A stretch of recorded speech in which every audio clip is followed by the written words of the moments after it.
The Carpathian mountain range spans 209,000 square kilometres in a great arc across Central and Eastern Europe. Cradled beneath its jagged peaks and hidden among trackless miles of forest is perhaps the world's only surviving medieval landscape. Formed at the same time as the Alps, much of this great range straddles the area of modern-day Romania known as Transylvania. It's a place of myth and legend, a land where the distant howl of the wolf still chills the night air, where bears sharpen their claws on towering pines and lynx prowl ghost-like among the sullen crags. Carpathia is truly vast. Almost the same size as Britain, it constitutes the largest tract of unfragmented forest left in Central Europe, and is home to the world's greatest concentration of brown bears and 45% of Europe's big carnivores. Their presence helps to preserve one of our most abundant ecosystems. I'll be travelling to the very heart of this breathtaking region in an attempt to uncover the history, the culture and the wildlife of what is Europe's last untamed wilderness. My journey will take me through the foothills, where ancient villages survive practically unchanged, despite Romania's stampede towards modernisation. I'll be exploring the forests and mountains beyond as we go in search of the European brown bear and find out why this elusive species is so vital to the survival of the environment. On my way, I'll be meeting a dedicated group of individuals whose passion for this area is helping to redefine its importance as one of the great surviving wonders of the natural world. These include a Transylvanian count who is working to conserve some of the most ancient of Carpathia's medieval villages, and His Royal Highness Prince Charles, who can trace his ancestry back to Romania's dark and distant past. The genealogy shows that I'm descended from Vlad the Impaler, you see. So I do have a bit of a stake in the country. As it were. With its deep gorges, cliffs and windswept bluffs, Carpathia is a popular destination for lovers of adventure sports. People come here from all over the world to rock climb, kayak and get back to nature. But for many Romanians whose parents were herded into cities by the communist regime, the mountains offer something far deeper, a chance to reconnect with their rural heritage.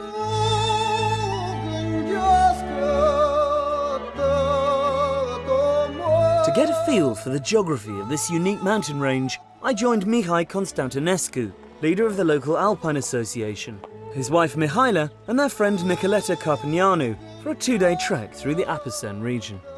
Yeah, finally. Thank you. Yeah, these roads are a bit labyrinthine. You must get used with this. Hi. Nicoleta. Charlie, hi. So where exactly are we going? They will going to have around 15 kilometers. Yeah. We'll set the tent tonight, and tomorrow we'll do the rest of the trip, and finally we'll reach the daffodil fields. That is very spectacular, and we have to be there because now they are fully bloomed. They're very best. Yes. You see, that's the traditional way of harvesting the woods. Yeah. They're using horses for that, to carry the woods. Yeah. And this would be This is wood for will the be firewood, used, isn't yes, it? For the exactly. oven. Yeah. Will be used for fire. As you head up into the hills, the terrain rapidly grows wilder and the forest closes in around you. This is a world so ancient and unspoilt that our presence feels as ephemeral as the footprints we leave behind us.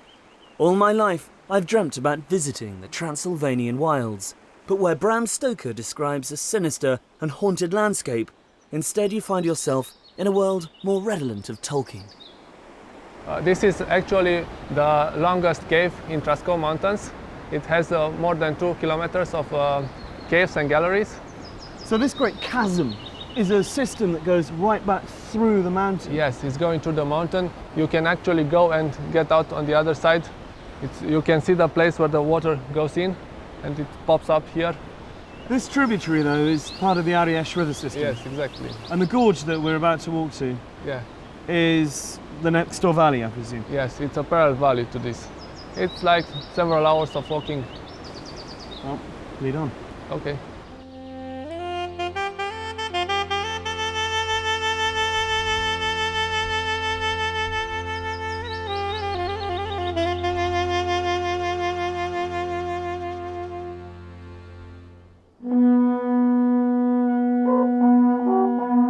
We approached our campsite as dusk was fading to black. A fire was already lit and a local troupe of travelling minstrels were practising for next week's big Daffodil festival at nearby Negrilliasa. This is a traditional pursuit for Romanians at weekends in this area. They come camping. It's one of the big things you do here. That's right. I think we're very lucky. We got such beautiful countryside here, and most people appreciate that. So they come here weekends, also summer holidays. They usually get a tent and their backpacks, and they go in the middle of the mountain. So you have to carry everything with you, including your musical instruments.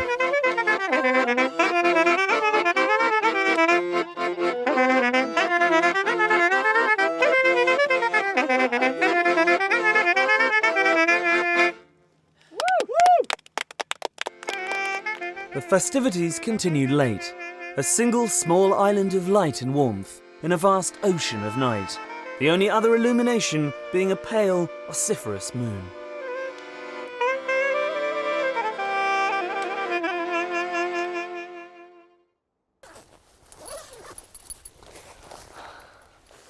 Check the coast is clear for bears. Morning in the mountains. I haven't seen it yet. This is my first view of it properly because we arrived in the middle of the night. It's paradise. These high alpine meadows, the smell of the juniper bushes, the light, just can't beat it.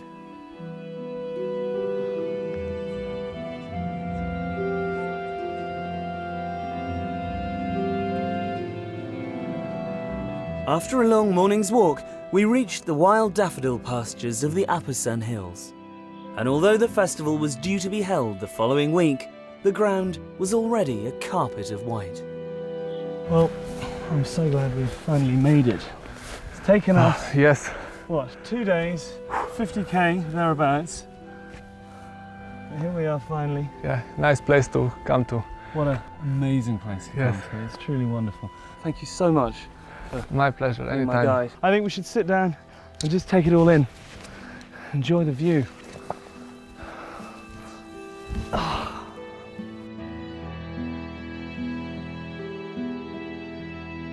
These stunning meadows of daffodils are just one of Carpathia's many floral spectacles, as I discovered when I caught up with head of World Wildlife Romania, Erica Stanciu, at a local food and crafts festival in Nucșoara.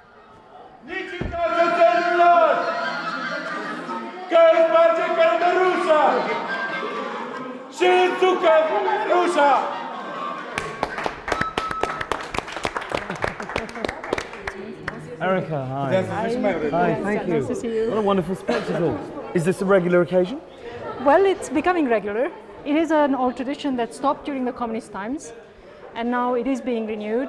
And the local people, including children, are very, very happy to do this and very Absolutely. proud. And these are all the local crafts, are they? Yes, these are all local people coming together to have fun and do some work as well. So this is a traditional social event, if you like, a social It's a social club. Exactly. Why are the Carpathians so important, so unique? Well, because we still have large areas of wilderness, which means very well balanced ecosystems with the whole array of habitats and species that were naturally here and still naturally are here with the natural processes still happening. Because this is really unchanged from the way it was 1,000 years ago. Yes, there are large areas, large core areas I would call them, which are still in their natural form. These large wilderness areas are linked with corridors, and this means that animals have space And they to can move freely. They can move freely. Why is that so important? It's vital. It is vital, especially for some of the species like the large carnivores that need large spaces to survive. Presumably you get inbreeding. Otherwise, there will be inbreeding. Otherwise, the whole population will be disappearing, if you like, Right. because they need space to live. These are large animals that need large areas to feed on, and it's crucial for them to have these corridors between the wilderness areas. So you have a lot of cuckoos around here. Yes, and many other species of birds. We have many wonderful species of flora, fields of daffodil, of wild daffodils and wild orchids and many other species which are very different from one season to the other. In May now and in June, up in the alpine areas, you can see wonderful gardens of wildflowers.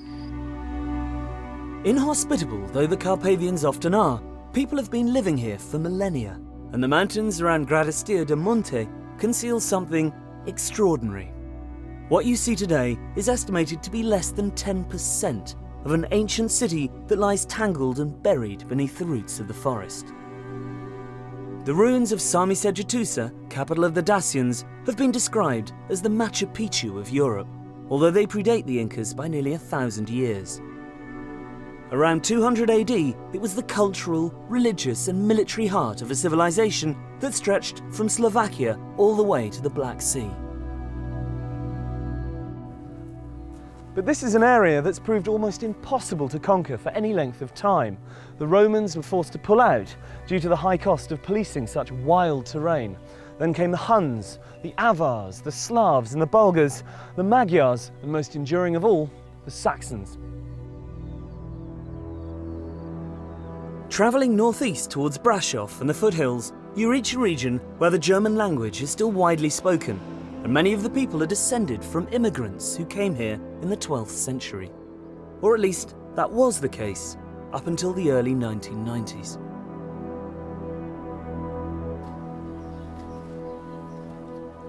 This is an all too common sight these days. Empty houses, derelict village halls, crumbling churches. And while the younger generations spurn the peasant lifestyle for the draw of the big city, a far larger problem faces areas like this one.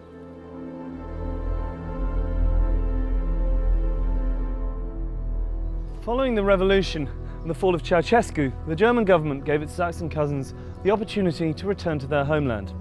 Faced with the choice between continued hardship, poverty and political instability, or the chance of a new life in the West, many families literally upped sticks, leaving everything behind them. Fortunately, not all of these depleted settlements have been abandoned.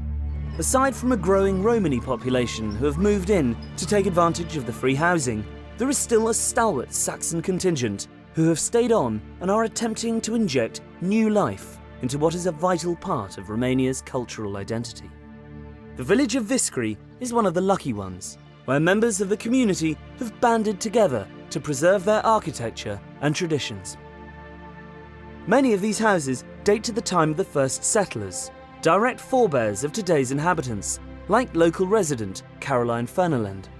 My ancestors came 1142, invited by King Geza II of Hungary to defend this area against the invasions. So they came with a golden letter, we call it. And this is why they built 240 villages in Transylvania, and every village has a fortified church. All the time somebody was watching from the tower to see if it is dangerous, and then they would ring immediately the bells, and everybody Piles into the church. very quick, And locks very the door quick. behind them, yeah. Of course. This is Alba Iglesia. In 1400 it was first mentioned, and from this is coming the name of the village. Deutsch-Weißkirch, Saas-Ferechhazo and Viscri in Romanian. Nice. White church in German. White church in German. Marvellous door.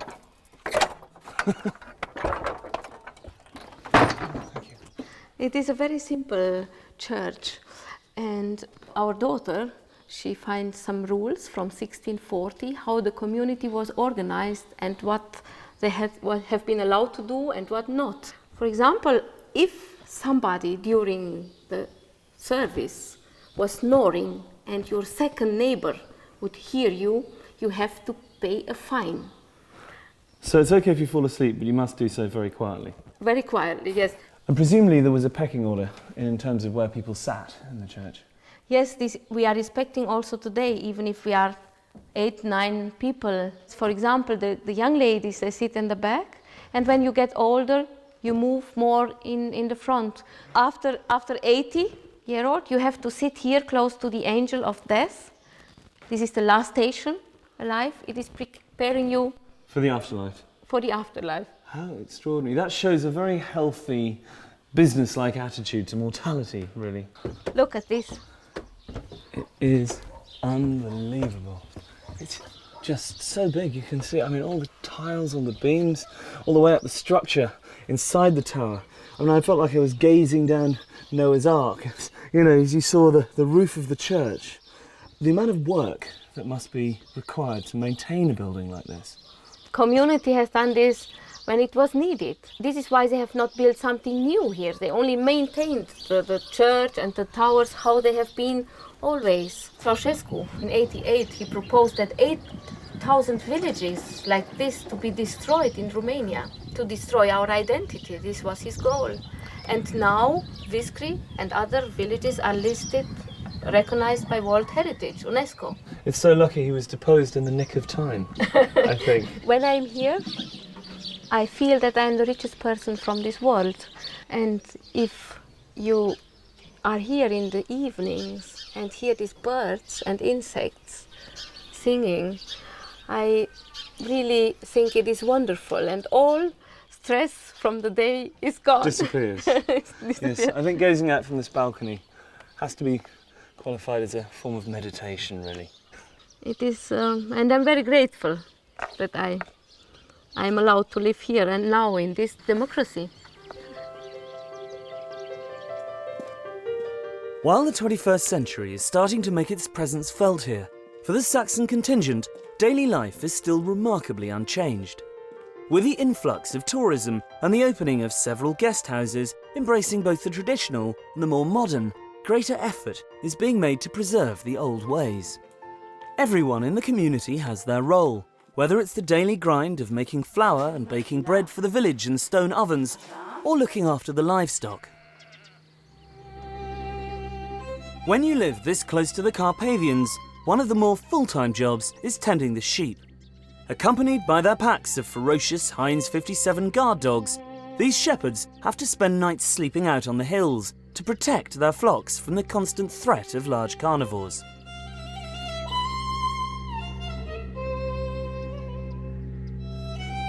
Am avut. Deci acum ce să spun eu asta? Cum atacă lupul? They had problems. Usually the wolves are attacking. Lupul te atacă, te pândește. Șade drept o grămadă cu mărăcini undeva, vine, te vede că ai trecut încolo și s-a sărit pe oaie. Does he ever get scared? Because presumably if he catches a wolf attacking a sheep, he's got to go out there and try and bash it over the head with his shepherd's crook. Nu mi-e teamă, dar el e fioros. În momentul când în momentul dacă îl apuci de el vezi tu înainte și nu te vede el, e bine. Dacă te vede el și l-ai văzut tu, răgușești. Nu mai poți răi, gata.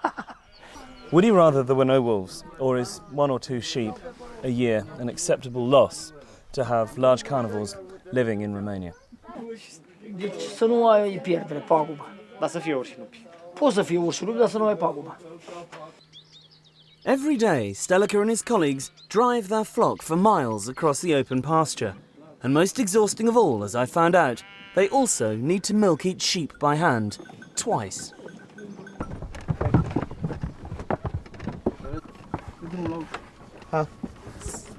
Hello? Yeah? It's official, I'm milking sheep. It's not as easy as it looks. That one's empty, though. We're done. Let's try this. Very nice, sweet. Alas, this way of doing things could soon be outlawed, as dairies and local cheesemakers are shut down because they can't afford to comply with the bewildering battalion of EU health regulations.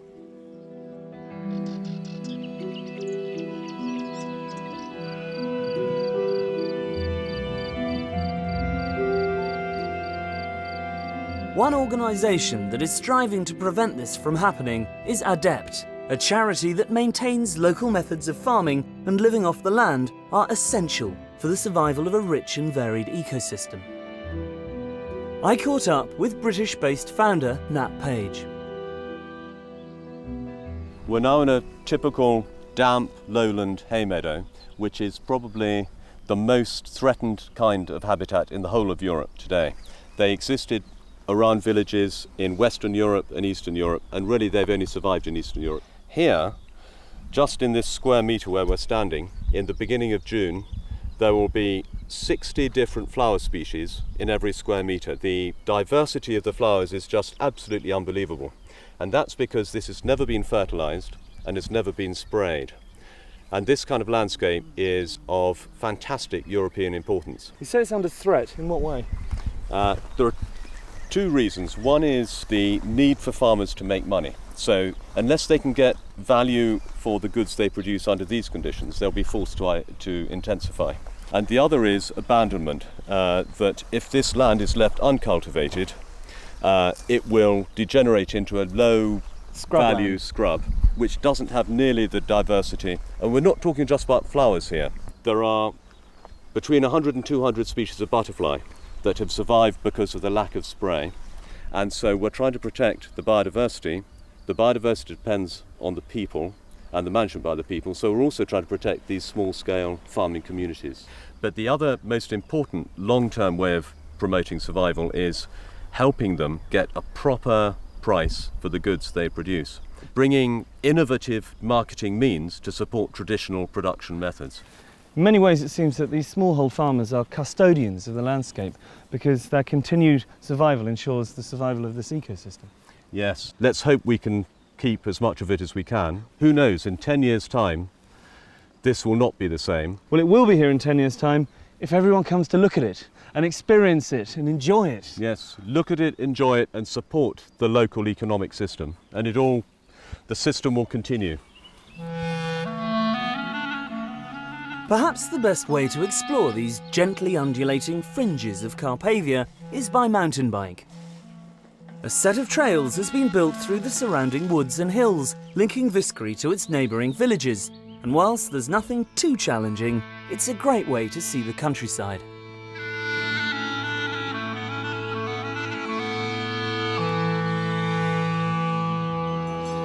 I arrived back to the village at dusk, in time to witness one of the most iconic spectacles of rural Transylvanian life.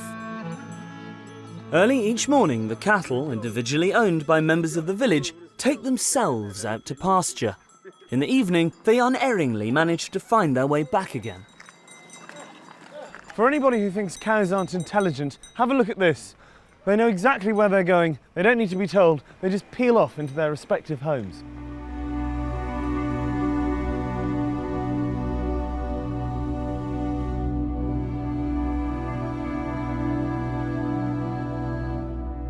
As Romania's economy is developing, the environment faces ever greater danger. With much of the country's biggest natural resources either under the ground or sprouting out of it, the impact on this mountain paradise is increasingly costly. This is one of thousands of illegal logging operations that are taking place as I speak in the mountains of forest of this area. Look at this tree, you can count the rings. It's over 100 years old. It's not even selective. Well, it's selective in as much as they take the largest and the oldest trees, cart them off. It's a tragedy. Deforestation is the greatest threat facing this wilderness. As far as the government is concerned and the people who have been restituted land here, Carpathia's main value lies in its prime timber and mineral deposits. For a country struggling to catch up with the rest of Europe, this region is, literally in some cases, a gold mine. Insufficient resources to police such a huge area and a reluctance to do so makes it almost impossible to prevent such wide-scale clear felling. On top of this, the absence of planning laws is giving rise to a spate of new and often ill-conceived developments, like environmentally damaging ski resorts, hastily built to take advantage of the influx of foreign tourists. If operations like this one are allowed to continue due to greed and corruption and the demands of the Western world, then the forests of Carpathia will probably disappear within the next 10 years. But with Romania still such a poor country, it's hard to argue that they shouldn't be allowed to exploit their natural resources to improve quality of life. I've come to the frontier of the forest near Zarand with friend and environmental activist Radu Mott to visit one of the last people whose existence remains untouched by the wheels of progress. What a glorious place to live, but how isolated. We're here to meet a woman called Varvara, who's been living on top of this mountain all her life. Her husband died 24 years ago. She's got no running water, she's got no electricity, and no one around her for miles. It's a tough life. It's a tough life indeed. Bună ziua! Bună ziua! Ce mai faceți? Ia, treaba și cu greu. La Charlie, mulți ani, la mulți ani. how does she survive up here? She have some cows, but nobody will buy the milk anymore. So she gets no income, No income. whatsoever. You have problems with wolves here as well, obviously. Da, frică, nu, ce să The faci? wolves killed a dog last autumn. The I-au wild adus boars lupi, is urși. destroying the crops. And she's got no one else to protect her if they come, you know. Just the dogs. They don't look very fierce, I have to be honest. So she purely subsists off the vegetables she grows and from the milk and the livestock. Exactly. And water, what does she do for water? I can't see any springs around here. De unde vă aduceți apa? De acolo din pădure de jos. There's a spring down in the forest. How does she get it up here? Am mai dus cu vatra, dar nu mai pot, numai cu sticlele duc. She's carrying plastic bottles full of water because she cannot carry the buckets anymore. Well, there are 2 buckets there. Why don't we go and fill them up for her? Cu astea cărați apa. Da. Vă ajutăm noi să le... Ok, let's do Da, it. dacă vrea. Okay, back in a minute. I'm not surprised she's scared of coming down to get water in the woods when she's had a dog being killed outside her very door, you know. The wolves attacking one of her dogs while she was probably in the house. I'm sure she's afraid, but Romania, it's known for this tradition of coexistence between people and large carnivores. And this is a particularly important section of the Carpathians. This corridor connects a separate population of brown bears in Apuseni Mountains in central Carpathian with the main population from southern Carpathians. Large carnivores can exist in Europe without acceptance of local people.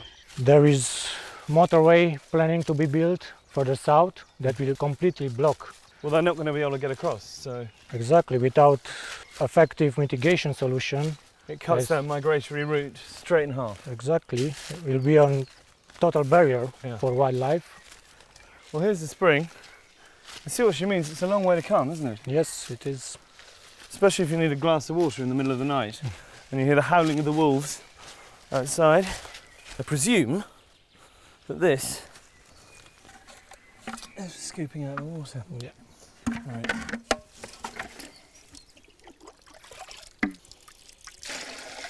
Can't believe she has to do this every day, and she doesn't even use these buckets. These little bottles don't last very long, so it must be constant coming back and forth. Exactly, but it's the only way for her to get water. I think we should try and raise some money, get her a generator and a water pump and a hose sorted out. Exactly. So, yeah. V-am adus apa Vă mulțumim frumos. cu plăcere, numai Trăiți la mulți ani. sănătate, numai bine. De-aia, Domnul.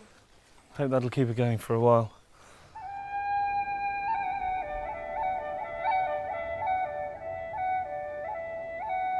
It is remarkable that so much of Romania's natural forests survived communism, a fact that can be partly ascribed to what has ironically become a right-wing pursuit: hunting. One reason the Carpathians are still home to big predators is because Ceausescu forbade hunting by ordinary citizens, according the European brown bear total protection in order to have exclusive access to trophies in the late 1970s.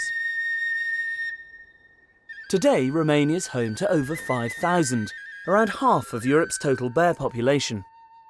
One man working tirelessly to ensure their survival is naturalist Christoph Promberger. I joined him on one of his regular trips to monitor bear numbers in the forests north of Brasov.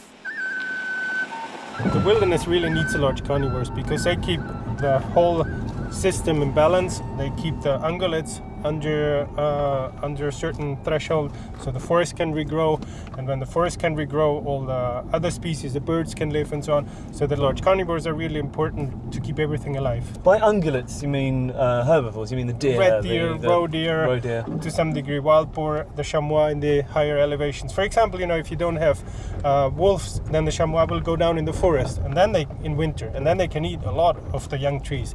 But if the wolves are there, the chamois, they stay high up, and then they don't damage the forest. They protect the trees, they protect the forest from being overgrazed. Exactly, the wolves and the bears and the lynx, they're on top of the food chain, so they control everything which is under them.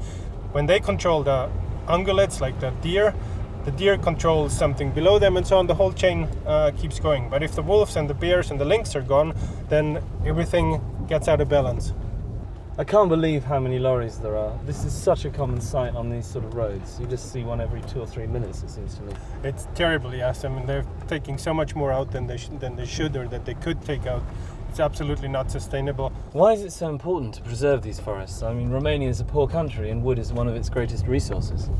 Well, that's true. We don't need the wilderness, but we don't need St. Paul's Cathedral, we don't need football, we don't need any of these things, but still we want to have them.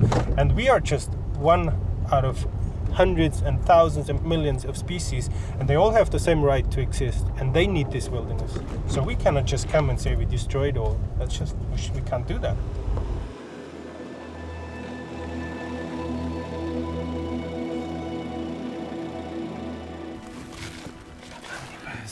In this area, there's about 25 bears that are coming more or less regularly to the side.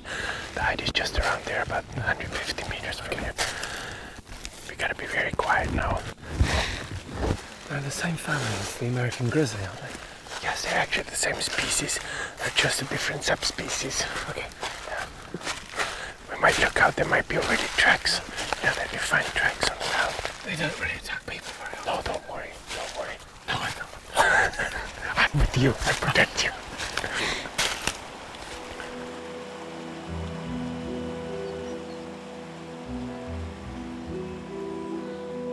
This hide was used by trophy hunters who would lay down food and sit in comfort, waiting for bears to wander into their sights.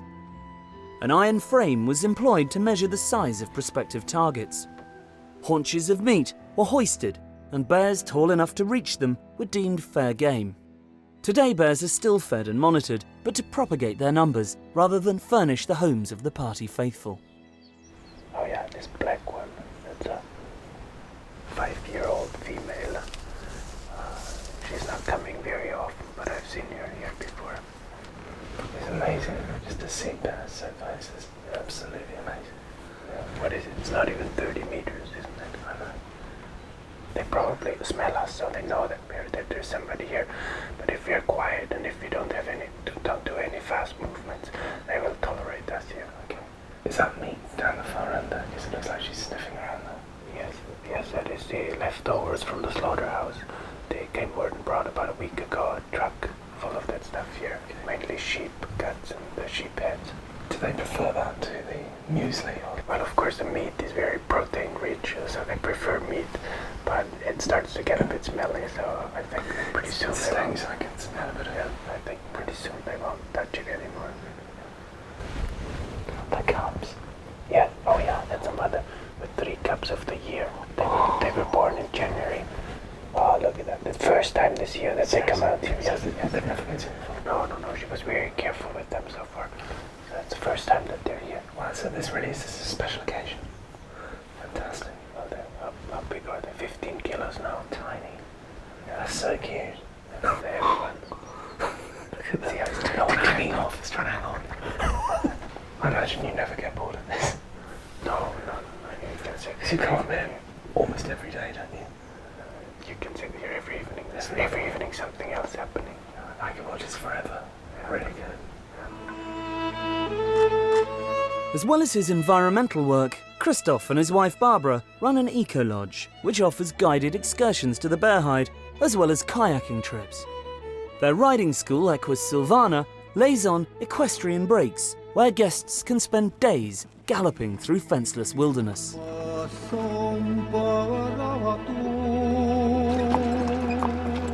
Miklișoara, in the Hungarian-speaking area of Carpathia, is a small village near Barault. I've come here to meet Transylvanian Count Tibor Kalnoki, who is transforming the local community by converting disused homes into traditional guest houses and offering visitors the chance to step back in time. Tibor, hi. Welcome, Charlie. Good to see you. This is the most impressive hunting lodge.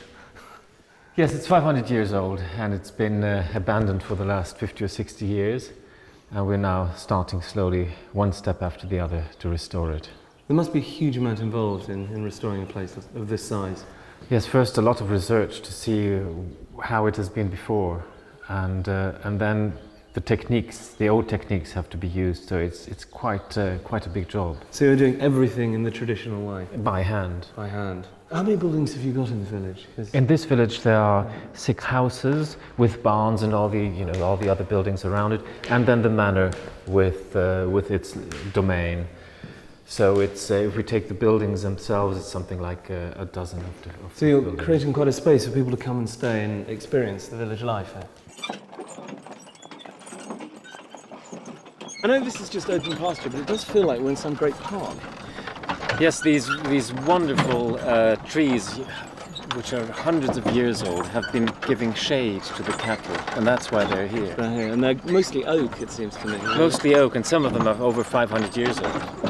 Tell me the history of your village. I mean, your family have been associated with this area for nearly 1,000 years, haven't they? Well, the village itself is the oldest of the whole region, of the Sekla land, as we call our region, which is populated by the Seklas.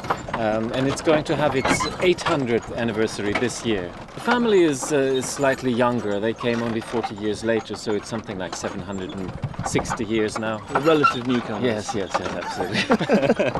And you were living in exile for quite some time during Ceausescu's reign. Yes. You then got the go-ahead to come back. Exactly. How So was that? I was raised mainly in France because my grandfather had already to leave just before the Second World War, actually, as an anti-fascist. Poor man, he was anti-fascist and anti-communist and was born in 1900, so he had a difficult life. He was ahead of his time. Yes. I came back in the 90s and started to sue the state for illegal expropriation, and I won some of the cases, but we don't have enough land to make a living from. So we decided to live from tourism, because it's the ideal way also to support the villagers themselves. For example, in our guest houses we employ more people than we have beds, and we're very popular within the village, because the way we employ people allows them to keep their farms. If they would go to the city, they would have to give up their farms and their way of living. Exactly. So this is just the right way for them to earn an extra living, but to keep their own lifestyle. And not compromise that. Exactly. Do you think that this wonderful way of life, do you think it's doomed? Is it inevitable that it will die out? I hope not. You know, I've seen in America and already in England also reenactments of, in open air museums. Of course. People get dressed and then reenact ways of life they think it might have been 100 years earlier. Well, here this is not necessary yet, because it's still happening. But it is so important to keep it going, because once we lose it, it'll be lost. Gone forever. Gone forever. The next morning, Tibor and I took a trip to the even more remote village of Zalampatak, where he's been working closely with His Royal Highness the Prince of Wales to restore several properties as examples of how rural tourism can benefit local communities without impacting on the environment. One thing about Romania that I always find surprising is you drive down these roads in the middle of nowhere and you come to these little pockets of civilization. And then you have something like this. And you have something like this at the end of it. Have a look at the main house. We have 3 rooms here. Been quite some painstaking work restoring all this furniture. And your carpenters did the veneers and did all of this? Yes, and the polishing and the upholstery and everything. And even these electrical fittings had to be restored. And the paintings? Paintings, most of the paintings have been hand-picked by HRH. I love this. This is a carpet, presumably. Yes, these are Turkish and Caucasian antique carpets. Once they are too old to be kept on the floor, we put them on the walls. Well, it lends a warmth to the room. Absolutely. Which I imagine you need in the middle of winter, because it gets quite cold here, doesn't it? Exactly, you got it right, yes. I've seen this colour on certain buildings in parts of Spain. Is this a traditional lime wash here? Yes, here it's called Transylvanian blue, and it's characteristic here for serfs' houses, for stables, for houses that are not dwelling houses. So this is the old stable building, which we converted a bit to a more comfortable place. Yeah, just a bit. Well, it's a fabulous place to come and hide away What's the inscription there? I got the Wales bit. Yes, it's a tradition to document the dates of building and renovation in houses in the main beams. So this one reads, this house has been renovated by Count Tibor Karnocki in 2009 for the Prince of Wales. It's so satisfying watching craftsmen at work. It's immaculate when they put the tiles in. Yes, I wonder how they get it right. It's not so obvious, actually. No, it is like doing a jigsaw puzzle, really, Yeah. I think. Tell me, Tibor, why did the Prince of Wales fall in love with this particular place? I mean, I can see it's very beautiful, but why here?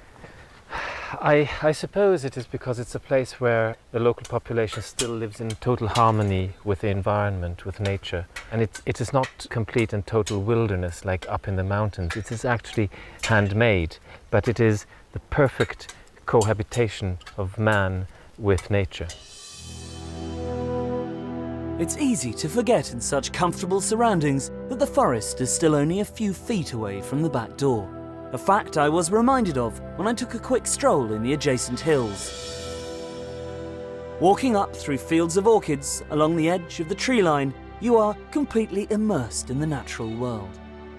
I never dreamt that I would actually see bears in the wild outside of Bearhide, but here was a sight I'd been hoping for all along. Proof that man has yet to ruin this pristine and innocent landscape. This is incredible. I can't believe my luck. Look. This is why the Carpathian forests, mountains and villages need to be preserved in all their untamed glory. Not just for the benefit of future generations, but to ensure the survival of Europe's most endangered carnivores.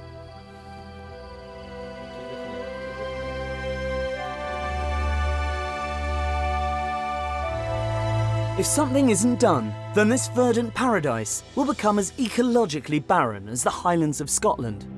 Once covered by magnificent forests of oak, beech and pine, now bare with new saplings grazed into submission by a wildly inflated deer population.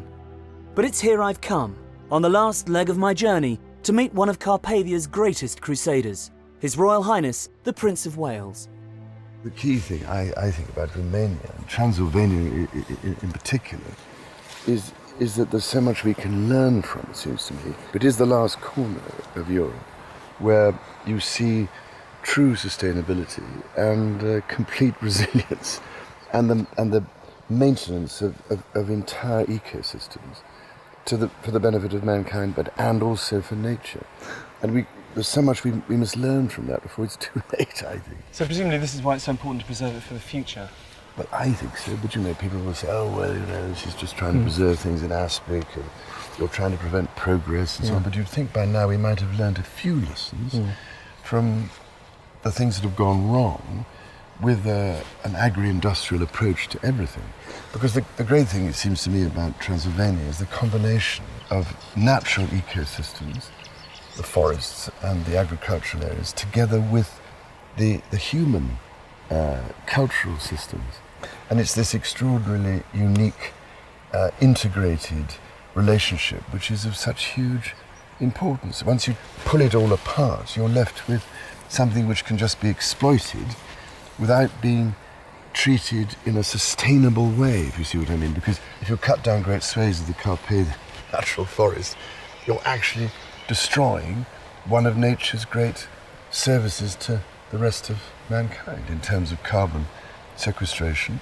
Given the fact that the rise of industry and agriculture has led to the almost total destruction of the Great Forest of Caledon here in Scotland, do you think that there's a way of stopping the same thing from happening in Romania? Well, we should be clever enough, wouldn't you think, by now, and wise enough to We'd hope. some possible lessons to be learned in avoiding that from happening. But otherwise, if we just go on the same way, you end up with destruction occurring, and then people later on are saying, hang on a minute, you've got to try and put this back. What is the point of running into a proverbial brick wall, this time of such a painful sort, that by the time we realise that we have to redesign our food systems and put nature back at the heart of the whole process in order to provide us with what we take for granted, how are we going to be able to put it back? Yeah. So I think Transylvania is an absolutely key issue that has to be addressed. What do you love the most about Romania? It's the timelessness of it which is so remarkable. And almost out of some of those stories one used to read as a child, it's quite remarkable. People are yearning for that sense of belonging and identity and meaning. And we have to rediscover some of these aspects of the way we produce food and live with and maintain and give back to nature if we are to make sure this whole system continues. And that's why human cultural systems matter, because they're intimately linked to that aspect of nature.